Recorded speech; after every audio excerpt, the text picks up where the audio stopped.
Buenos días, profesora Monserrat. El día de hoy, junto con yo, Tonatiuh Fuentes, junto con mi equipo que se compone con Adán Dolores, María Álvarez y Samir Barrios,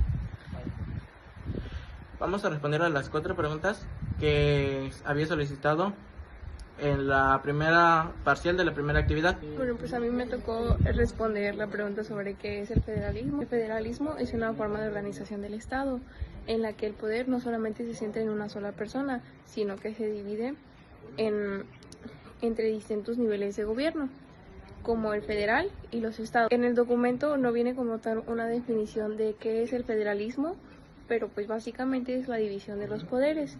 Está relacionado con la soberanía de estados, ya que menciona al Estado libre y soberano de Oaxaca. También se vincula con el Estado constitucional del derecho, lo que significa que se rige por la Constitución, y se presenta como un modelo que aún se centra en un proceso de fortalecimiento democrático, ya que el texto señala que aún no se ha podido construir en forma por demás de una forma más democrática. Buenas tardes, mi nombre es Adán Alberto Dolores Vázquez y el tema que me tocó fue el de explicar cuáles son los 4 principios fundamentales del federalismo. Entre ellos está la dualidad de órdenes jurídicos. En este quiere decir que existen 2 tipos de niveles de gobierno, que es el federal y el estatal, que son subordinados entre sí y coordinados, pero independientes de sus esferas de competencia. Otro principio es la distribución de competencias, en donde delimitan qué puede ser la federación y los estados. En el Estado mexicano rige el principio de facultades residuales, que quiere decir que lo que no está expresamente concedido en la federación se entiende reservado a los estados. Otro principio es la supremacía constitucional. Es la norma que crea ambos órdenes y la que garantiza que los estados no puedan ser disueltos por el poder central. El siguiente es la participación territorial. Las entidades federativas influyen en la voluntad nacional a través de una Cámara de Representación Territorial, que es el Senado, y participan en los procesos de la reforma de la Constitución General. Bueno, pues como primer punto se construyó cuando terminó la independencia.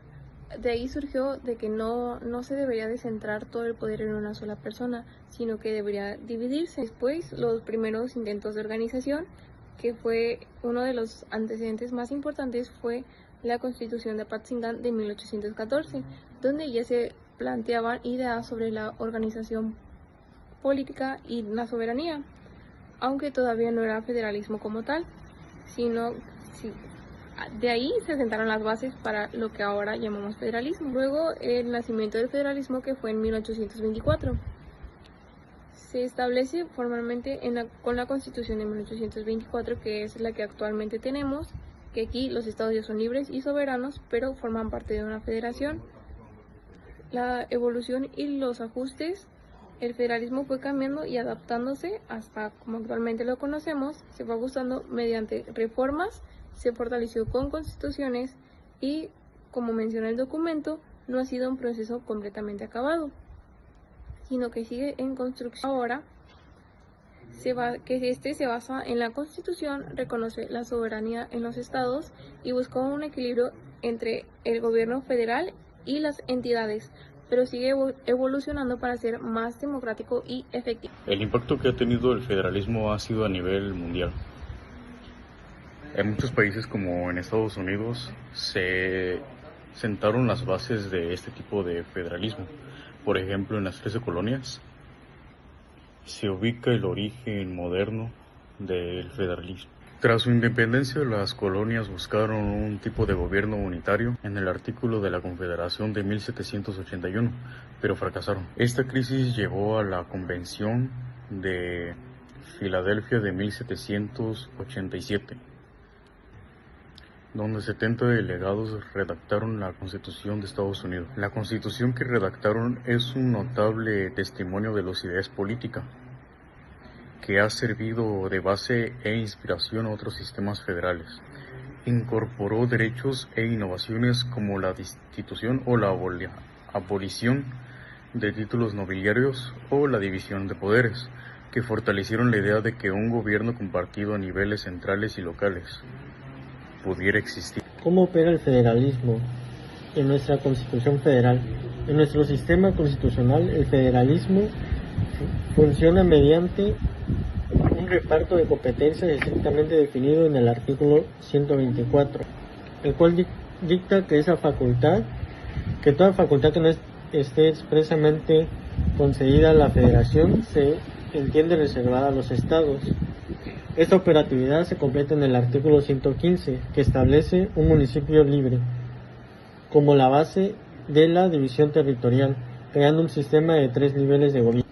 Para que este engranaje funcione sin conflictos, la Constitución prevé mecanismos de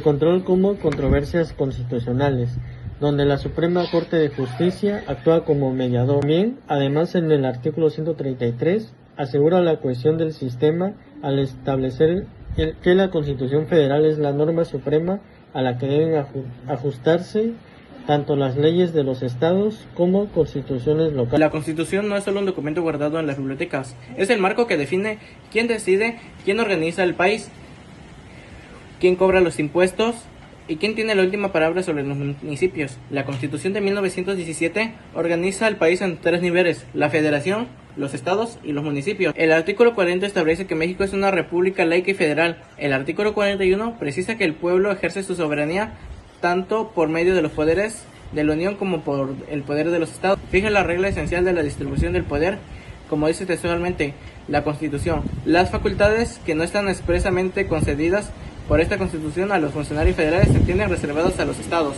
En este esquema, el Franco Viesca documenta una tensión que ha sido constante del federalismo mexicano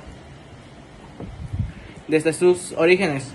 Como escribe la tradición de gobernar a la Nueva España desde Madrid se convirtió en una tradición de gobernar a México desde la Ciudad de México. Esa centralización no desapareció con la independencia, se adaptó y se profundizó. A lo largo del siglo XX, más de 30 reformas constitucionales transformaron las competencias de los estados. La reforma eléctrica, la reforma de la educación, el federalismo prometió desde el principio recursos para la diversidad del país y darle a cada cabida política. México es, como señala Viesca, una nación con una gran heterogeneidad en lo económico y en lo cultural, una distribución llena de riquezas que se observa, pero la diversidad más profunda está en los pueblos que habitan dentro de este territorio. Durante la formación del Estado español se tardó mucho en encontrar un pacto entre los indígenas y el pacto federal. El reconocimiento llegó desde las cartas en el ámbito internacional, las cartas del Atlántico y de la ONU establecidas después de la Segunda Guerra Mundial, la Declaración de los Derechos Humanos de 1948